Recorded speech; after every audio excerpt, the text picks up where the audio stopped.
Los arácnidos. Félix J. Palma. Audiocuento editado por Juan Pablo Flores Montaño. Para Cuentos Extraños. Weird Tales. Los arácnidos. Antes de acudir a casa de mi abuela cacé una mosca. Era un ejemplar diminuto, de cuerpo gris metálico y ojos de un negro fulgurante. La atrapé al vuelo en la terraza y la sostuve entre el pulgar y el índice, como quien se dispone a enhebrar una aguja.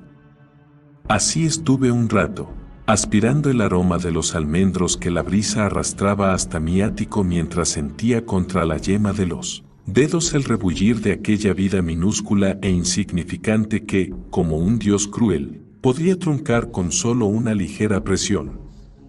Hice algunos amagos de aplastarla, arrancándole acordes agónicos, pero finalmente la encerré en un frasco y aguardé a que Sandra saliera del baño contemplando cómo el insecto exploraba su prisión en un vuelo frenético, negándose a aceptar que se encontraba atrapado. Me apresuré a disimular el tarro entre los adornos de la mesita cuando oí abrirse la puerta del baño. Sandra emergió junto a una nube de vapor y efluvios de perfumería, envainada en un sugerente vestido de terciopelo azul que le dejaba la espalda al descubierto y dibujaba con precisión su silueta de ánfora. Su aspecto me agradó, pues nunca la había visto tan elegante, pero enseguida comprendí que con semejante tributo a la sofisticación lo único que pretendía decirme era que aquella cita era tan importante para mí como para ella. Otra vez su notorio afán por agradar, su empeño mal disimulado por hacer que lo nuestro funcionara, que aquellos pasos erráticos nos encaminaran hacia algún sitio. Nos habíamos conocido hacía apenas un par de semanas, pero yo la había catalogado casi al instante. Sandra respondía a un patrón que conocía de memoria, 30 y muchos, con más llagas en el corazón de las que creía merecer, recelosa ante los nuestros pero con miedo a quedarse sola, a envejecer sin un cuerpo amigo al otro lado del colchón. Enseguida supe que bastaría con que yo le diese pie para que me asfixiara con todo el amor que venía recolectando, desde los remotos tiempos del instituto, cuando en las últimas filas de los cines empezó a comprender que los príncipes azules no eran más que una engañifa. Por eso estaba convencido de que no se negaría a acompañarme a visitar a mi abuela. Incluso había apurado el tiempo al máximo antes de pedírselo, en un gesto temerario que no suelo practicar demasiado. Anteriormente, durante las primeras charlas de tanteo, ya le había dicho que, tras la muerte de mis padres y hermanos en un accidente aéreo, mi abuela era el único pariente vivo que me quedaba. Pero no fue hasta la noche pasada, mientras destripaba con la cucharilla mi tarta de frambuesas, cuando le hablé de lo importante que la anciana era para mí. Los últimos años, debido a la repentina orfandad en que nos habían sumido las líneas aéreas, habíamos forjado una relación muy especial. Sus múltiples trastornos, y especialmente la artritis que llevaba años acechándole los huesos, la habían conminado a recluirse definitivamente en casa, al cuidado de una enfermera, donde yo iba a visitarla siempre que podía, por mucho que a veces ella ni siquiera llegara a reconocerme. Cuando le pedí que me acompañara, Sandra asintió sin pensárselo, apretándome la mano en un gesto de condolencia que tal vez me hubiese correspondido hacer a mí. Ahora, al verla avanzar por el pasillo tan deseosa de gustarme, sentí un prurito de remordimiento, mucho más punzante de lo habitual. Pero logré disimularlo, busqué la cámara y le pedí que se colocara junto a la pared. Ella obedeció. Incluso compuso una pose insinuante revolviéndose el cabello, divertida por aquella ocurrencia que no dejaba de ser otra forma de posesión, un modo de apropiármela distinto a como lo había hecho las noches pasadas, sobre mis sábanas de raso o mis alfombras caras o en cualquier rincón de este ático inmenso, pero siempre herido de deseo, de una urgencia de su cuerpo que, una vez apagado el fuego, la hacía sentirse poderosa mientras me acariciaba distraída el pecho, dueña de aquel hombre al que Parecía haber hechizado sin saber cómo y con el que tal vez pudiese construir algo duradero. Cuando la cámara escupió la foto, ambos bromeamos sobre su aspecto, y entonces ella me rodeó el cuello con sus brazos y se traicionó a sí misma con solo 2 palabras. Siempre intento evitar que esto suceda, pero a veces no lo consigo. Así que hice lo que suelo hacer en estos casos, la abracé con ternura y susurré lo mismo en su oído, sintiendo que esta vez no mentía del todo. Sonreímos, algo azorados tras la brusca confesión, y en parte aliviados porque no había tiempo para más. Antes de bajar a la calle, coloqué su foto sobre la mesa, junto al tarro donde la mosca continuaba agitándose con desesperación, sin saber que aguardaba su muerte. Fue al subir al coche cuando empecé a ponerme triste. ¿Por qué tenía que ser así? La compañía de Sandra me gustaba, tal vez dedicar mi vida a amarla no fuese una tarea tan desagradable. Conduje despacio, dejando que el coche se fundiera en la lava metálica y caliente del tráfico, y para cuando quise darme cuenta llevábamos un rato en silencio. Ella tampoco se había atrevido a hablar, parecía estar a la expectativa, como si se hubiese contagiado de mi mutismo o considerara que debía respetarlo. ¿Sabías que antiguamente se usaba la tela de las arañas para taponar las heridas? Le pregunté, tratando de desbaratar el inoportuno silencio que nos envolvía. No, respondió ella, mirándome con sorpresa. Contempló las calles un rato, atenta a la multitud que deambulaba de un lado a otro, vociferante y tumultuosa, ansiosa por consumir otra noche de sábado más, y luego preguntó, tal vez para que la conversación no desfalleciera: ¿iremos después a cenar a Giovanni? Iremos donde tú quieras, respondí, recibiendo su pregunta como un impacto brusco, luchando por que la voz no me temblase demasiado. Al poco, llegamos a la casa de mi abuela, que se encontraba en el viejo centro de la ciudad, en una calle tranquila flanqueada de edificios antiguos y desvencijados. Aparcamos cerca de su puerta y, antes de decidirse a entrar, Sandra contempló su descuidada fachada con una mezcla de asombro y desasosiego. Mi abuela vivía en la casa donde nació, que había heredado tras el fallecimiento de su madre. Era una mansión enorme, de techos altos y habitaciones inmensas, comunicadas entre sí por largos y sinuosos corredores que a veces describían recovecos inútiles, un trazado absurdo que se le indigestaría a cualquier arquitecto de hoy. En aquellas mismas estancias que incluso habían servido de improvisada enfermería durante la guerra civil, había contraído matrimonio con mi abuelo, un contrabandista de pieles y marfil investido de una aura peligrosa que le había robado el corazón sin esfuerzo, un ser impulsivo que ni siquiera había podido aguardar a que terminara el convite para desflorarla, improvisando un tálamo sobre los sacos de harina de la despensa mientras los invitados los buscaban para cortar la tarta. Pero ahora que la mayoría de quienes recorrieron aquellos pasillos empuñando una copa de champán, incluido mi abuelo, estaban tan muertos como los jóvenes republicanos que apenas unos años antes habían abonado las alfombras con su sangre, mi abuela reinaba en un reino imposible que costaba recorrer en un día, hecho de pasadizos y retruécanos donde nadie se molestaba en aventurarse cuando expiraba alguna bombilla. Hacía tiempo que ella se había instalado en el amplio salón principal, desentendiéndose del resto, e incluso yo había olvidado hasta dónde llegaban los límites de aquella geografía nebulosa, si es que alguna vez los había alcanzado durante las excursiones que mi hermano Alberto y yo realizábamos de pequeños, emulando las correrías de nuestro abuelo por el corazón negro de África. Con una sonrisa, le cedí el paso a Sandra.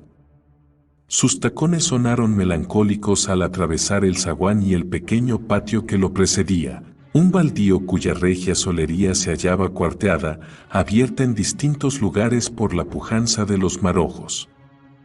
En las sombras, entre un rebujo amorfo de somieres y muebles arrumbados, alcanzamos a distinguir la silueta huidiza de un par de gatos, verdaderos monarcas de aquel territorio sin dueño. Sandra me tomó de la mano cuando comenzamos a subir la destartalada escalera de mármol que nos aguardaba al fondo. Nos envolvía un olor pesado y desagradable, como de palomar, y un silencio absoluto, apenas mancillado por la salmodia de una cañería que perdía agua en alguna parte.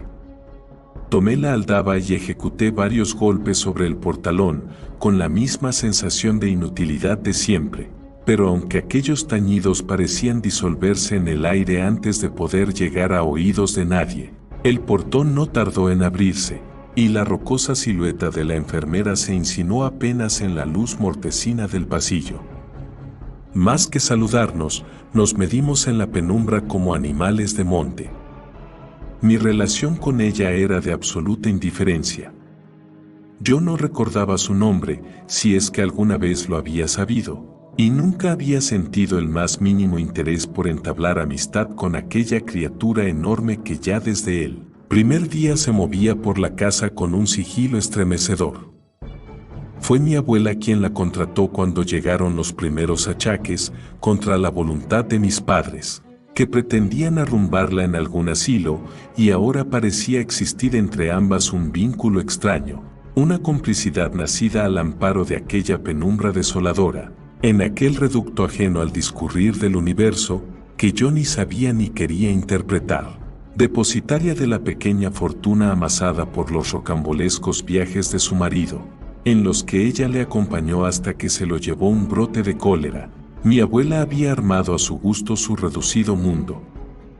Incluso el lugar que yo ocupaba me había sido dado por ella, por lo que me limitaba a aceptarlo mientras funcionara, a mantener aquella maquinaria engrasada con mi pequeña aportación mensual. Apartándose a un lado, la enfermera nos franqueó la entrada, y apenas habíamos esbozado unos pasos por el pasillo cuando llegó hasta nosotros, flotando en la penumbra, el minucioso sonido de las agujas.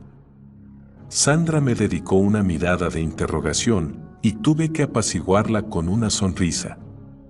Empujándola suavemente, avanzamos por el corredor mal iluminado, siguiendo el chirrido metálico de las agujas, hasta desembocar en el amplio salón donde mi abuela, como un faraón egipcio, había decidido encerrarse.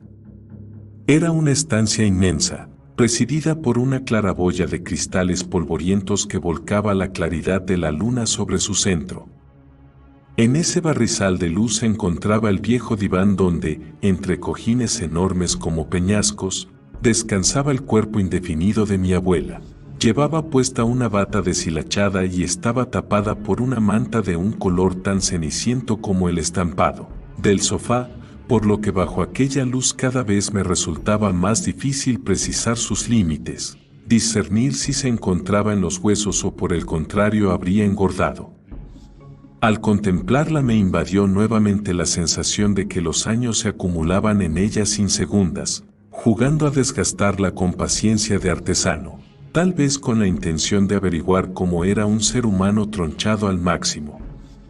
Las arrugas le horadaban la piel y le acolchaban el rostro, suavizándole la expresión autoritaria que en el pasado le había reportado su reputación de dama resuelta y orgullosa, como siempre hacía cuando esperaba mi visita. Con un gesto presumido había mandado a la enfermera que le liberase el rodete, de manera que ahora, debido a que estaba concentrada en sus agujas, un velo blancuzco le harinaba los hombros como una capa de polvo. Sobre el regazo, se cruzaban y descruzaban los pinchos, emitiendo fríos centelleos de estilete. Las manos de la anciana, huesudas y sarmentosas, manejaban las agujas de punto con una habilidad extraordinaria. Pero lo que realmente atrapaba la mirada era su compás imperturbable e hipnótico, aquella cadencia de mecanismo inexorable que sugería que más que concentrada en su labor mi abuela parecía sumida en una especie de trance, en un ensimismamiento o ensoñación del que únicamente despertaría si alguien detenía las agujas, interrumpiendo la actividad de esos aguijones siniestros que con su movimiento de dínamo parecían mantenerla viva. Para combatir la artritis, el médico le había aconsejado que practicara punto, y ella se había consagrado día y noche a aquella tarea, la única que por otro lado era capaz de realizar tras la merma de facultades que padecía. Podía haber dado algún uso práctico a aquella terapia, pero desde el principio se había negado a entretener la espera confeccionando bufandas o jerseys, como una abuela de cuento. En su lugar había decidido mantener un duelo privado con el tiempo, medir su paso silencioso e indiferente, reflejar su discurrir en una urdimbre cuya longitud vendría dada por los años que le quedasen de vida. Por eso hacía casi 3 años que tejía sin interrupción, los mismos que llevaba a cargo de la enfermera, que la proveía de lana y se encargaba de extender el encaje por las habitaciones colindantes, fabricando una tela de araña en torno al salón con el tejido que segregaban las manos de la anciana. Buenas noches, abuela. Esta es Sandra. Al oír mi voz, alzó su cabeza trabajosamente, y me contempló con aquellos hermosos ojos suyos que seguían conservando el mismo verde que, esquivando a mi padre y hermanos, había decidido perpetuarse únicamente en mis pupilas. Luego miró a Sandra, examinándola largamente de arriba abajo, y por un instante, de la misma manera confusa que uno intuye figuras en las nubes o en las sombras del crepúsculo, me pareció entrever en su rostro el recuerdo de la mujer severa y exigente que había sido. Sandra soportó el escrutinio con aplomo, fascinada por las agujas, pero sobre todo por el torrente de lana que, tras serpentear entre nuestros pies, desaparecía en la oscuridad de un pasillo. Ambos nos sentamos en las 2 butacas que se encontraban dispuestas frente al diván de mi abuela, como reclinatorios ante la hornacina de un santo, y, no tanto por romper el hielo como por encubrir con mi voz el tétrico chirrido de las agujas, me esforcé una vez más en propiciar una conversación. Pregunté a mi abuela cómo se encontraba, pero ella se limitó a encogerse de hombros con indiferencia, dejando claro que no tenía ni fuerzas ni ganas para participar en ningún diálogo, por lo que decidí continuar espantando al silencio contándole cómo había conocido a Sandra. Mi abuela siguió mi explicación algo distraída, como si para ella aquello no fuese más que un trámite cuya duración la enojaba, y solo parecía mostrar entusiasmo cuando Sandra, al hilo de lo que yo decía, comentaba algo. Entonces la estudiaba con una mirada ávida, examinando con una atención brutal sus piernas, sus muslos, el tierno relieve del pecho. Hasta que finalmente, cansada de mis estúpidas anécdotas, me interrumpió para anunciarnos que había olvidado sus gafas. ¿Te importaría traérmelas?, le preguntó a Sandra, dedicándole una mirada entre afectuosa y desafiante. Están en la cómoda, al fondo del pasillo. Sandra dio un respingo, sorprendida por el requerimiento, por el hecho mismo de que la anciana le hubiese dirigido la palabra, pero enseguida asintió, solícita. Antes de que se levantara, yo me apresuré a apretar su mano con fuerza, como si con aquel gesto quisiera absorber su calor, la suavidad de su piel, la conmovedora fragilidad de sus huesecitos, la vida que aún le bullía dentro. Sandra me miró, desconcertada por lo extremado de mi gesto, y quiso tranquilizarme con una sonrisa, como diciéndome que no le importaba obedecer la demanda de mi abuela, por mucho que su forma de pedírselo hubiese sido un tanto brusca. Entonces se levantó y, sin poder disimular nuestra expectación, mi abuela y yo la contemplamos alisarse la falda, orientarse en la oscura habitación y dirigirse, con un repiqueteo de tacones, hacia el pasillo. Atravesó la estancia con la espalda erguida y el caminar elegante de quien se sabe observada, pero era evidente que se sentía incómoda, como si de pronto, en aquel ambiente absurdo, toda la sofisticación de su porte le resultara excesiva, e incluso el balanceo de caderas que intentaba contener se le antojara obsceno, aparatoso. Supuse que deseaba pararse en mitad de la habitación, dedicarnos una mirada compasiva y abandonarnos a nuestra suerte en aquella penumbra angustiosa, con el peculiar trato que nos profesábamos y nuestros retorcidos caprichos. Pero la vimos perderse con valentía en el corredor, siguiendo la tela. Y pronto dejamos de oír sus tacones. Mi abuela y yo aguardamos en silencio, contemplándonos con gravedad y nerviosismo, atentos a cualquier sonido que pudiera surgir del pasillo. Pero lo único que oíamos era el fragor difuso de la ciudad, filtrándose a través de los ventanales que se adivinaban, obstruidos por gruesos cortinajes, al fondo de la estancia. Entonces, de repente, el hilo que surgía de las agujas comenzó a moverse, como si alguien tirase de él desde el otro extremo. Asistimos a los estremecimientos del tejido aguantando la respiración. Al poco, los tirones se hicieron cada vez más débiles y espaciados, hasta que finalmente se extinguieron por completo. Su cese nos tranquilizó y ambos pudimos volver a respirar. Reprimiendo una mueca de asco, observé cómo en los labios de mi abuela había empezado a cuajar una saliva brillante, que amenazaba con derramarse por su barbilla. La enfermera apareció entonces a mi lado y me acercó una bandeja de plata donde descansaba un sobre marrón. Mi abuela inclinó la cabeza, invitándome a tomar lo que me pertenecía. Lo cogí con una mezcla de disgusto y resignación, sintiéndome el ser más despreciable del mundo al guardarlo en mi chaqueta. Mi contrariada actitud dibujó una sonrisa irónica en los labios de la anciana. ¿Qué credibilidad podían tener mis remordimientos si siempre acababa volviendo a por un nuevo sobre? Los dos sabíamos que aquella tristeza solo me duraría unas horas, tal vez menos. El tiempo de arrumbar lo que había hecho en algún rincón de mi cerebro, de olvidar la voz de Sandra, de que se extinguiesen de mi piel los rescoldos de sus últimas caricias. El tiempo de reconocer que volvería a hacerlo porque jamás podría renunciar a la vida que llevaba, lo cual, de alguna forma, me robaba toda capacidad de elección, creando el consolador espejismo de que no tenía alternativa. Mi querido y hermoso nieto, susurró mi abuela casi con indulgencia, cartografiando mi rostro como lo haría un ciego, dejando sobre mi piel el rastro coriáceo de sus dedos apergaminados.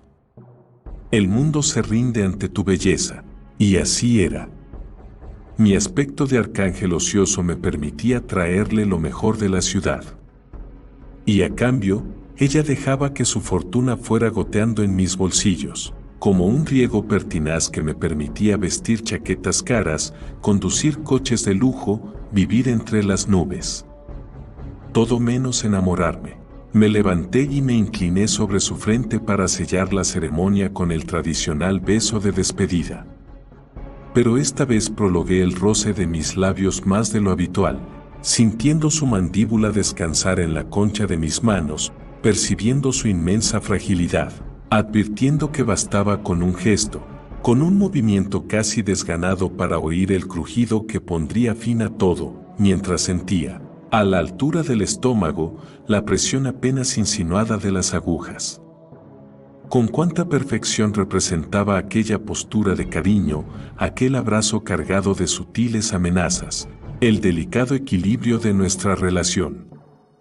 Éramos dos almas que se odiaban por el hecho de necesitarse, dos almas atrapadas en una simbiosis sacrílega y perversa a la que ninguna se atrevía a poner fin. Me separé de mi abuela lentamente, murmuré un adiós y me dirigí a la salida, ansioso por abandonar cuanto antes su siniestra guarida. El frescor de la noche me alivió.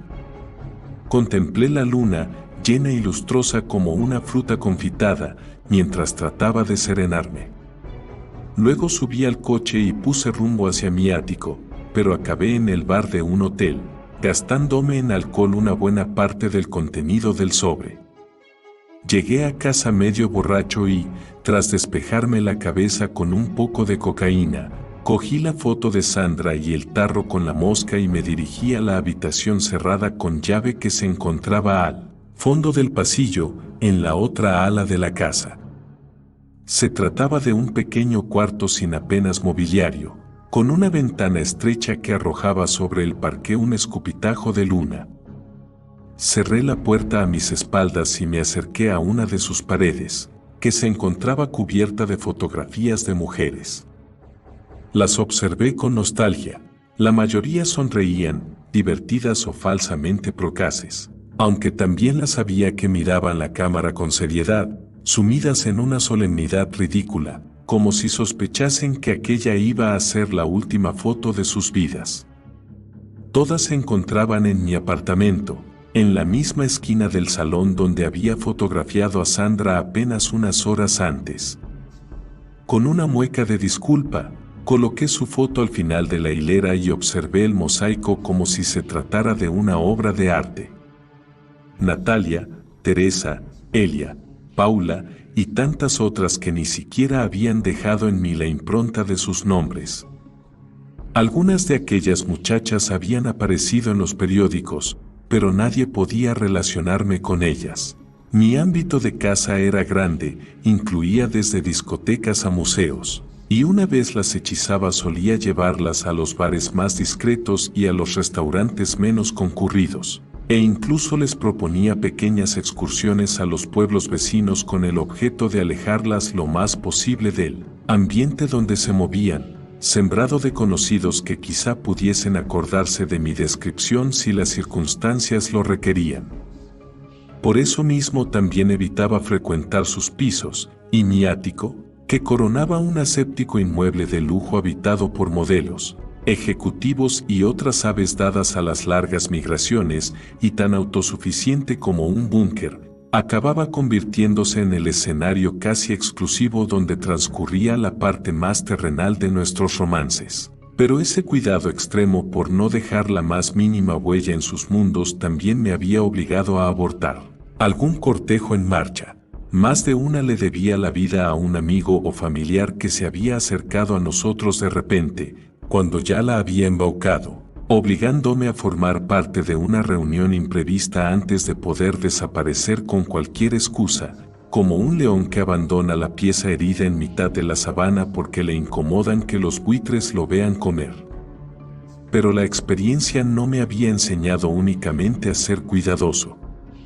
Como quien distingue la fruta podrida sin remover demasiado el cesto, también había aprendido a diferenciar a las muchachas que aceptarían acompañarme a visitar a mi abuela de las que, no 3 o 4 meses atrás, sin ir más lejos, una informática con la que llevaba una semana acostándome se había deshecho a carcajadas ante mi propuesta. ¿Crees que porque fals bien tengo el menor interés en conocer a tus antepasados?, me había dicho, no sin cierta indignación, mientras atacaba su tarta de frambuesas. Yo la había contemplado con asco, antes de arrojar unos billetes sobre la mesa y abandonar el restaurante a toda prisa, desesperado porque solo quedaban un par de horas para la cita con mi abuela. Por suerte, en el bar de al lado se celebraba una despedida de soltera y no me resultó difícil que la más escandalosa aceptara la aventura de echar un polvo en un caserón ruinoso del viejo centro de la ciudad. Dejé de contemplar el mural y, jugando con el frasco, me acerqué al terrario, donde me aguardaba el ejemplar de viuda negra que había adquirido el día en que mi abuela y yo sellamos nuestro pacto. Aún no tenía claro el motivo de su compra. Las veces que me interrogaba sobre ello siempre acababa respondiéndome con sorna que la había comprado por las múltiples ventajas que los arácnidos ofrecían sobre el resto de mascotas. Como el dueño de la tienda no había dejado de recalcar mientras instalaba el terrario, las arañas no olían, no molestaban y no exigían más esfuerzo que el de alimentarlas una vez al mes. Inclinándome sobre la urna, contemplé a la araña, que descansaba sobre el vaporoso encaje de su tela, uniformada con el negro lustroso de las brigadas nazis. Su postura, con los 4 pares de patas curvadas sobre la red, permitía observar en su vientre la mancha escarlata en forma de reloj de arena que distingue a su especie, pero bañada por el fulgor de la luna. La araña semejaba más un camafeo de azabache destinado a decorar el cuello de una dama fina que una criatura capaz de acarrear con su picadura un barroco cuadro clínico de temblores, vómitos, taquicardias y alucinaciones que, dependiendo de la cantidad de veneno inoculado, podía incluso conducir a los acantilados de la muerte. Con cautela, descorrí la tapa del terrario y liberé la mosca, cuyo jubiloso vuelo no tardó en precipitarla contra el mortífero bordado. Al debatirse, su miedo se tradujo en un calambre que recorrió la red, interrumpiendo el reposo de la araña, advirtiéndole que era el último sábado del mes. Se puso entonces en movimiento y con medidos pasos de equilibrista se aproximó a su víctima, que no cesaba de forcejear, sin que en su cerebro ínfimo cupiese la posibilidad de resignarse a su desdichada suerte. Abandoné la habitación en ese instante, como hacía siempre, incapaz de asistir a un espectáculo que se adivinaba atroz. Me acosté decidido a olvidar aquel sábado maldito, como había olvidado todos los anteriores. Gracias al sopor del alcohol y a la fatiga mental que sentía, no me resultó difícil conciliar el sueño. Desperté muy entrada la mañana, pero sin fuerzas ni ganas para levantarme.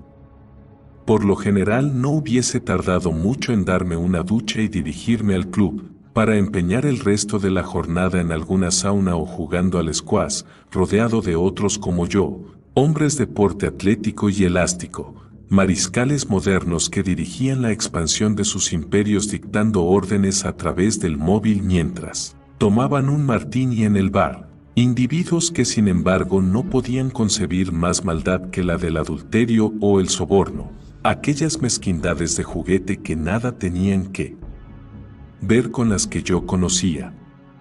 Esta vez, sin embargo, desperté envuelto en una especie de melancolía. Ni siquiera descorrí las persianas. Apuré todo el día en la cama, como si me encontrara convaleciente de alguna intrincada operación, y a pesar de que solo tenía un mes para realizar una nueva conquista, fui dejando resbalar los días sumido en aquel estado de postración e indiferencia, sin preocuparme lo más mínimo que el tiempo se agotase. No reaccioné hasta que quedaba una semana para el plazo. Entonces descorrí las persianas, permitiendo que la luz del sol volviese a penetrar en mi ático, y busqué la libreta negra. Yo solía cazar sobre la marcha, sin más plan que aventurarme en los lugares donde acudían mis presas potenciales, pero algunos errores me habían obligado a elaborar una lista para emergencias. En las páginas de aquella libreta figuraban varias mujeres que formaban parte del paisanaje de mis días, camareras de los restaurantes que frecuentaba o dependientas de los comercios donde solía comprar, que nada tenían en común más que la sonrisa llena de promesas con la que me atendían. Fui pasando páginas, sopesando posibilidades, hasta detenerme en una de mis últimas anotaciones. Lucía era una morena de belleza discreta que frecuentaba mi mismo gimnasio. Nadie nos había presentado nunca, pero las continuas miradas de soslayo que me dedicaba y el rubor que incendiaba sus mejillas cuando nos cruzábamos en algún estrecho desfiladero de pesas no dejaban lugar a dudas. Esa misma noche, antes de tenerla ahorcajada sobre mí, descubrí con cierto regocijo que su perfil se ajustaba perfectamente a mis necesidades. Llevaba apenas un par de meses en la ciudad, supliendo una plaza de profesora, por lo que aún no habría tenido tiempo de fraguar ningún tipo de relación con nadie.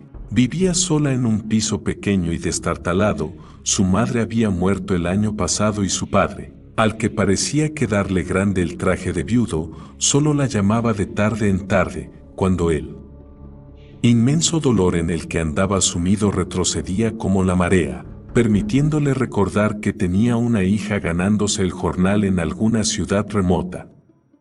El azar, o lo que sea eso que nos gobierna, había despojado a Lucía de la quincalla de las amistades y los parentescos, sirviéndome la desplumada de vínculos. Al día siguiente, durante la cena, le dije que creía que me había enamorado de ella. Se le iluminaron los ojos y se apresuró a tildarme de tonto impulsivo para disimular su ilusión, pero no se negó a conocer a mi abuela. Esa misma noche, tras amarnos sobre la desvencijada cama de su piso, la abracé con la mayor dulzura que pueden dar los verdugos. Solo le quedaban 5 días de vida.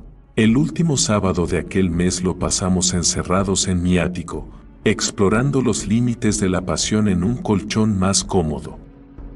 Al caer la noche, mientras ella se duchaba, Yo tomé un cuchillo de cocina y me dirigí a la habitación que había al fondo del pasillo.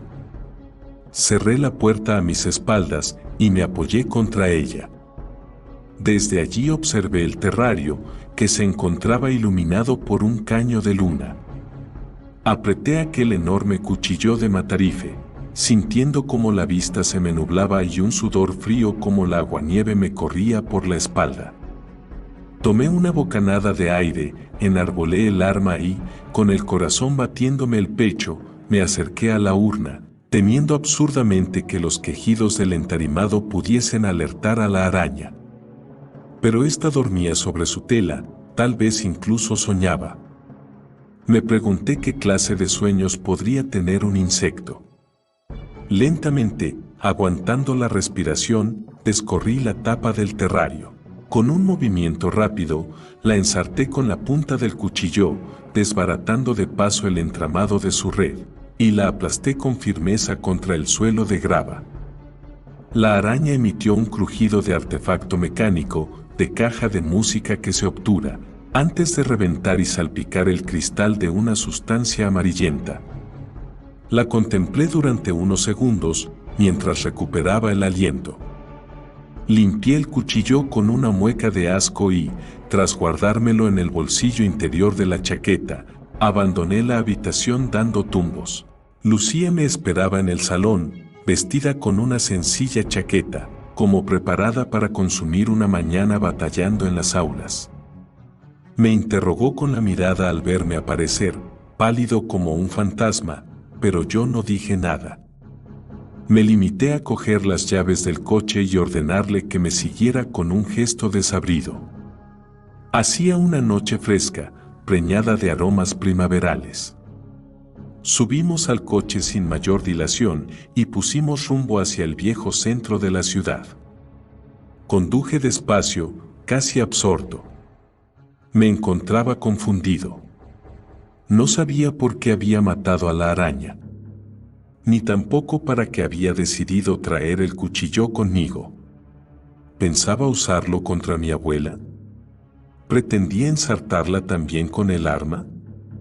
Lo cierto era que había cogido el cuchillo obedeciendo un impulso extraño, sin un plan preconcebido, tan solo intuyendo vagamente que debía batirme con la araña, demostrarme que era capaz de ejecutarla.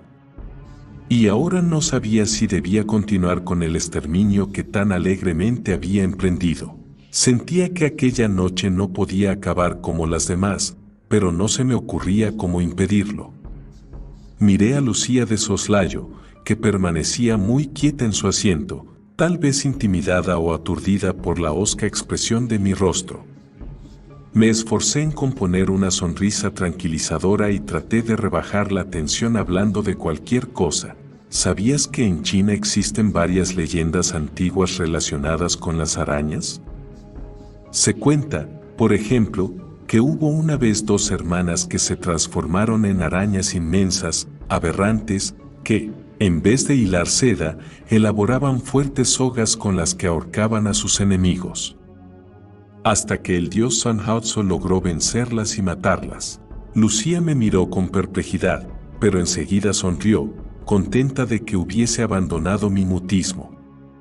Comentó algo sobre el asco que le producían las arañas y empezó a contarme una anécdota de su infancia, relacionada con ello, pero me resultó imposible seguirla porque me distrajo la presencia helada del cuchillo contra el costado. El tráfico avanzaba a paso de procesión, como un éxodo bíblico de bestias resoplantes, y tuve la sensación de que habían corrido siglos cuando finalmente arribamos ante la decrépita madriguera donde se escondía mi abuela, como había hecho Sandra, y Natalia y Teresa y todas las que la habían precedido. Lucía subió la castigada escalera escudriñando las sombras con recelo. Incluso se sobresaltó y me clavó las uñas en el brazo cuando ejecuté un par de aldabonazos sobre el portalón, que restallaron en aquel silencio rancio como descargas de fusil. El portón se abrió con un estertor de bisagras y la mole de la enfermera se recortó en el umbral. Por un segundo, temí que fuese a registrarme, que la extraña opacidad de mi mirada la llevase a palparme el cuerpo con sus manos de estibador. Pero se limitó a invitarnos a pasar meciendo con indolencia su testa y, silenciosos como reos escoltados por su celador, atravesamos el pasillo que desembocaba en el enorme salón donde languidecía mi abuela, envuelta en el tétrico miserere de las agujas. Cumplida su misión, la enfermera se dejó engullir por la penumbra, arrastrando el manchurrón de su sombra como cola de novia. Los ojos de Lucía se clavaron entonces, atónitos, en el hilo que, tras brotar de entre las manos de aquella anciana con apariencia de gárgola que ocupaba el diván, se perdía hacia el pasillo. Una vez realicé las presentaciones, nos sentamos en los sillones que nos correspondían y, como cada sábado, interrogué a mi abuela sobre su salud para recibir la destemplada respuesta de siempre. Pasé entonces a relatarle nuestro encuentro, mientras ella, desentendida de mis palabras, calibraba la consistencia de la profesora sin reprimir cierta decepción ante su magra anatomía.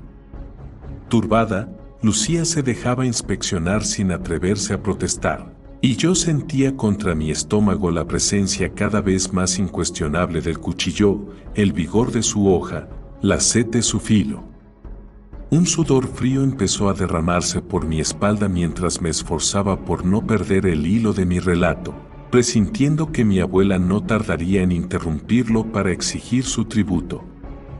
¿Y entonces?, me pregunté, notando cómo cada músculo de mi cuerpo se tensaba violentamente, preparándose para algo. De repente, con un ademán brusco, mi abuela atajó mi desnortado soliloquio para informarnos de que había olvidado sus gafas. Encañonó a Lucía con una mirada entre suplicante y furibunda, y dijo: ¿te importaría traérmelas? Están en el primer cajón de la cómoda que se encuentra al final del pasillo. Solo tienes que seguir el hilo. Me levanté como un resorte, antes de que Lucía tuviese tiempo de reaccionar. Yo te las traeré, abuela, me sorprendí diciendo. Mi abuela me miró, desconcertada. Tras el sofá, en las borrosas lindes del salón, me pareció ver tensarse a la enfermera. Volví entonces la cabeza hacia Lucía, que permanecía en la butaca, sin entender qué estaba pasando. Espérame en el coche, ordené. Lucía pareció dudar, pero la dureza de mi voz la disuadió de cualquier protesta. Se levantó, cogió la chaqueta que había colocado sobre el respaldo del asiento, nos observó con incredulidad, como si fuésemos un par de locos, y se dirigió hacia la puerta. Fue entonces, al contemplarla caminar hacia la salida con su aire desvalido, cuando comprendí por qué había dejado pasar los días postrado en la cama, sin la menor intención de emprender una nueva conquista. Sabía que ninguna otra mujer podría resultarme más conmovedora que Lucía, aquella muchacha insignificante y solitaria a la que dolía escoger para cualquier sacrificio.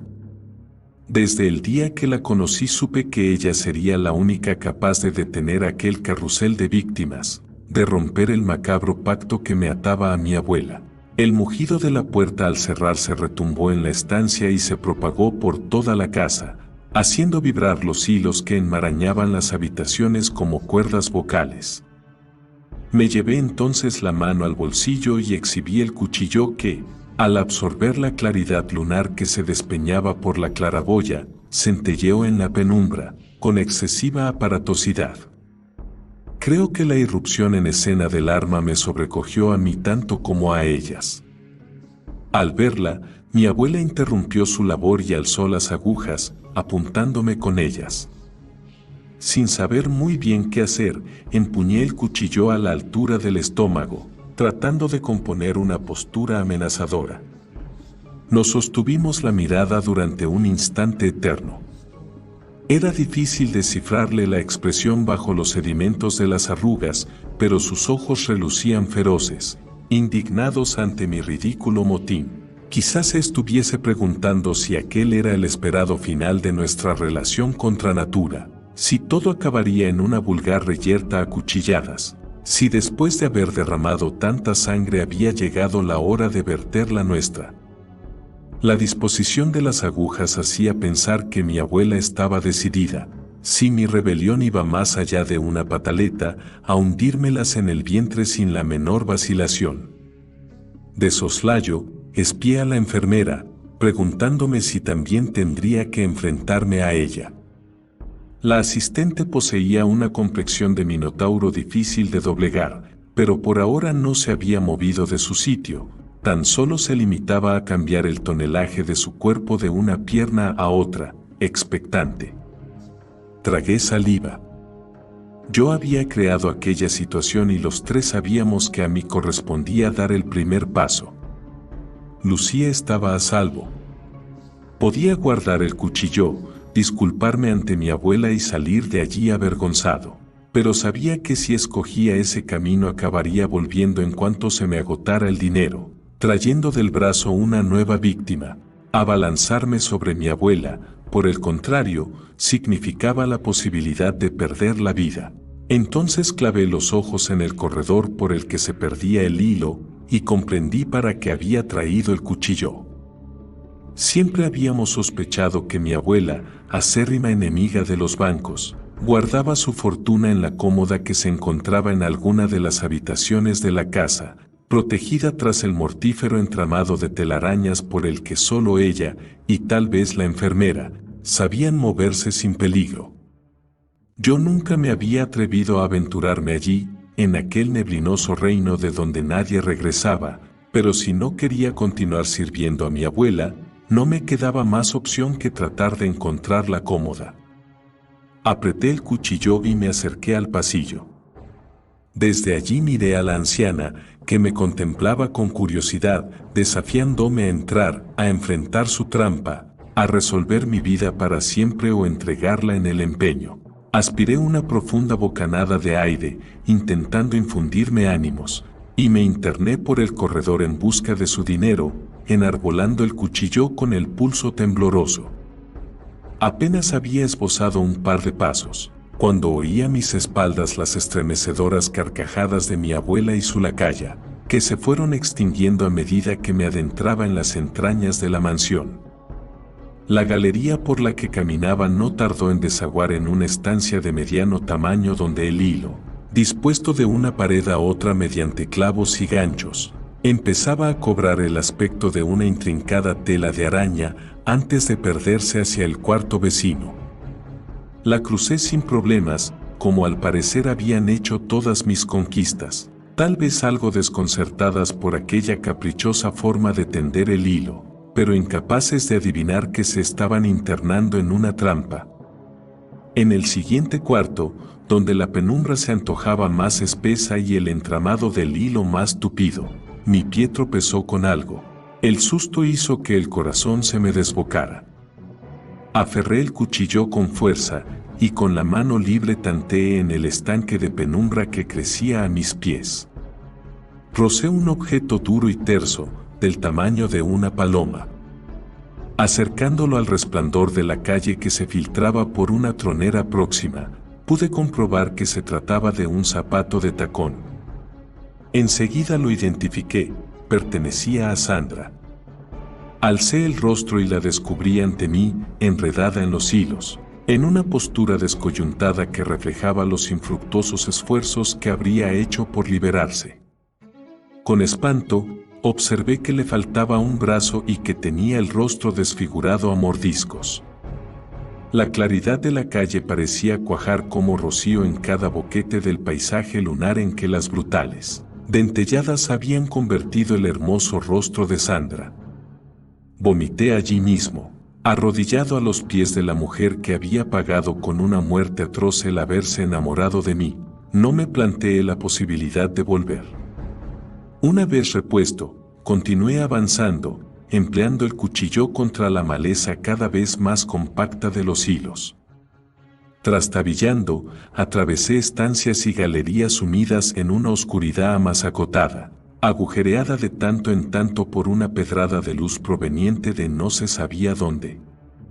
Varias veces tropecé con algún cuerpo todavía atrapado en la red, un irreconocible amasijo de huesos cubierto de andrajos que se desmigó a mi paso como una figura de hojaldre.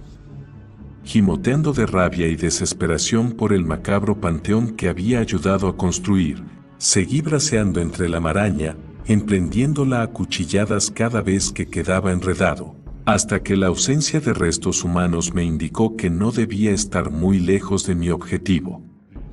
Me encontraba al borde del desmayo cuando me cegó el brillo de un objeto. Unos metros ante mí, un reloj que se me antojó tremendamente familiar ceñía la muñeca de un esqueleto larguirucho, coronado por un cráneo formidable. Con una mueca de cariño, constaté que mi hermano Alberto había sido quien había llegado más lejos. No en vano nuestras correrías de niño le habían enseñado a moverse como un felino por aquel dédalo de habitaciones. Acaricié su cráneo con ternura. Mi hermano Alberto, como el resto de la familia, tampoco había podido sustraerse a la codicia. Reviví entonces el terrible dolor que me había supuesto su desaparición, mucho mayor que el que sentí por mis padres. Las piernas me fallaron y me dejé caer de rodillas ante el desvalido esqueleto de mi hermano, recordando cuánto había tardado en comprender el motivo por el que, una vez mi abuela se negó a dejarse encerrar en un asilo, los miembros de mi familia comenzaron a desaparecer, uno tras otro, con una cadencia casi semanal, sin que sus misteriosas desapariciones produjesen en el resto la menor pregunta. Tan solo esa mueca de resignada pesadumbre que produce lo inevitable. Todos buscaban la fortuna que mi abuela se negaba a compartir, enojada contra aquellos conspiradores de su misma sangre que pretendían enterrarla en vida. Tú no necesitas seguirles, me dijo la noche que irrumpí en su mansión, sospechando que a mi hermano Alberto se lo habían tragado los túneles. Puedo darte lo que todos buscan si hacemos un trato, sugirió, contemplando con admiración mis hermosos ojos verdes. Fue entonces cuando supe que jamás volvería a ver al resto de mi familia, que nadie podía regresar del interior de la mansión porque mi abuela no solo se había traído de África pieles y marfil, sino también una cierta afición a la que al fin se había entregado sin el menor pudor, haciendo que su desagradecida familia volviese a ella, que la habitara por dentro como hizo Cronos cuando le predijeron que sería destronado por sus hijos. Los ojos, mis hermosos ojos verdes, se me llenaron de lágrimas. Y fue entonces cuando, a través de la bruma del llanto, distinguí la cómoda.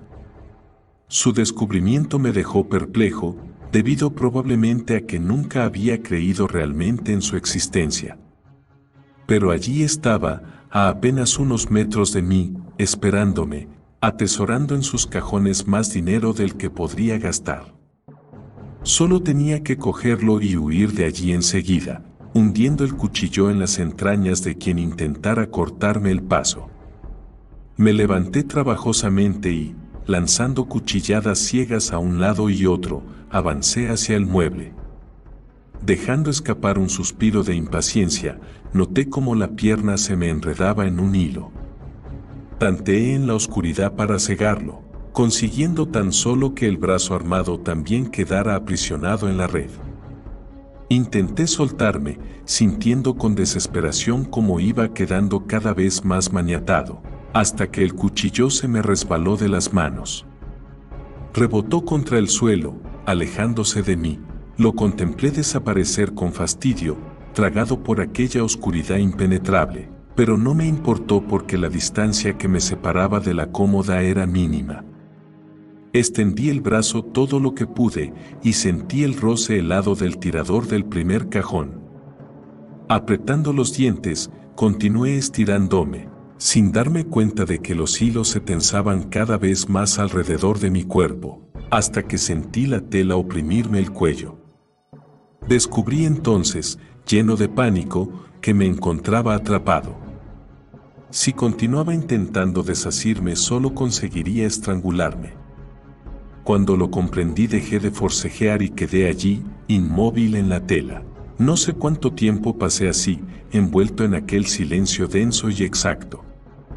La única prueba de que existía un mundo distinto a aquel en el que me encontraba era la claridad ambarina de la calle, que se filtraba por un ventanuco cercano. Lucía me esperaba allí fuera, en aquel mundo benévolo y cuerdo, sentada en el coche, manoseando intrigada la llave que, antes de subir, yo había tenido la precaución de dejar sobre su asiento. Era una llave pequeña, ligera.